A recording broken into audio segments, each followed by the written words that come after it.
अब टेक्नोलोजी अरूमा मात्र नभएर किचनमा नि आएको छ। हजुर देख्न सक्नुहुन्छ यहाँ मुनि चाहिँ यस प्रकारको भ्याकुमहरू छ जुन चाहिँ मोडर्न किचनको रूपमा अहिले अब आएको छ। देख्न सक्नुहुन्छ हजुरले यहाँ तपाईँको मजाको किचनको तपाईँको ग्यासबाट बर्नरहरू छ भने एउटा सक्सन गर्नको लागि धुवाँहरू सक्सन गर्नको लागि यहाँ यस प्रकारको भेन्ट बनाएको छ। यहाँ पनि हजुरले देख्न सक्नुहुन्छ यस प्रकारको जहाँ चाहिँ तपाईँको स्टिमहरू चाहिँ मजाले तानेको देख्न सक्नुहुन्छ। यस प्रकारको चाहिँ धुवाँहरू चाहिँ तान्न सक्छ। अनि तपाईँको भाँडाहरू गर्नुको लागि चाहिँ डिसवासर चाहिँ यस प्रकारको एकदमै मोडर्न खालको यहाँ देख्न सक्नुहुन्छ। साथसाथमा यहाँ पनि मुनि चाहिँ तानेर चाहिँ युज गर्न भाँडाहरू राख्नको लागि यस प्रकारको बनाएको छ। यो चाहिँ तपाईँको इन्डक्सनदेखि लिएर सबै कुरा युज गर्न मिल्ने खालको चाहिँ एकदमै मोडल खालको हामी यहाँ देख्न सक्छौँ। यिनीहरूको चाहिँ तपाईँको डिसवासिङहरूदेखि लिएर फ्रिजहरूदेखि लिएर एकदमै मोडर्न खालको चाहिँ यिनीहरूको चाहिँ फ्रेम स्ट्रक्चर छ। सो हजुरहरूको इन्ट्रेस्टेड हुनुहुन्छ यस्तो सामान इम्पोर्ट गरेर नेपालमा बेच्नको लागि भने मलाई कन्ट्याक्ट गर्न सक्नुहुन्छ। स्टिम चाहिँ यसरी मजाले तानिएको छ।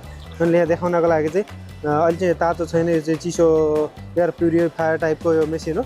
यसबाट चाहिँ मजाले स्टिम गराएर चाहिँ हजुरले देख्न सक्नुहुन्छ स्टिम चाहिँ यसरी मजाले तानिरहेको छ।